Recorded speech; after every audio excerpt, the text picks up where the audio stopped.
I want to talk today from the subject, bittersweet. Bittersweet. It's interesting that Naomi, the name Naomi means pleasant.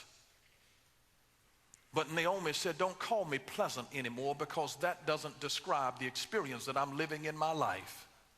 Don't call me pleasant. She said, call me Mara, call me bitter. She said, I'm having a bitter time in my life right now, and I don't even want you to call me pleasant because I feel like like that's not even talking to me. Call me by something with which I can identify. But may I suggest to you that you never begin to name yourself according to your situation? You don't get your identity from your situation. You come in with the identity of who God made you, and when you understand who you are, then the grace of God that is in your life will change your situation. When you have a powerful understanding of who you are, that becomes the thermostat that sets the atmosphere, the temperature of the atmosphere of where you are.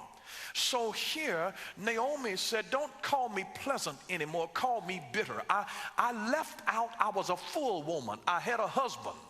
I had 2 sons. And I went to a foreign land. And I'm coming back now, and I don't have a husband. I don't have any children. And you don't realize back in this day and time, the tremendous curse of widowhood. Because she was not the beneficiary of an insurance policy. She couldn't cash in on his 401k. So when a woman's husband died on her, she was doomed to poverty. And now she had no sons that could go out and work and help take care of her. And then she turns to her daughter-in-laws and she said, y'all may as well go on home because I'm an old woman now and I don't have anything to offer you myself. I'm a widow and you all are widows. You all are young enough though to go back and start over. Go ahead and go back.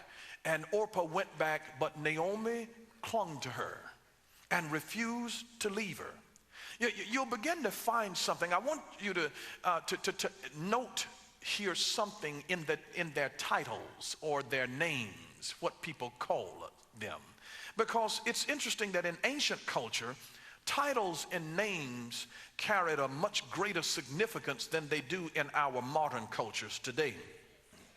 God gave Abraham a promise. He said, Abraham, I will make your name great. Not merely your title, I'll make your name great. I'll make your name great in the earth. And so there is a tremendous power that we find that's just in the name. And I want to show you some of the names that are in the story because it helps us to understand the nature of the story in a tremendous way once you understand the name. You know, even looking in the New Testament, the name Simon, one of Jesus' disciples, in fact, he was in the inner circle of Jesus. Simon. The name means reed, R-E-E-D. A reed is a tall blade of grass. A reed speaks of instability, an unstable character. It speaks of weakness. That's what a reed is. It's weak and it's unstable. So Jesus changed his name and he said, thou art Peter. Peter means rock.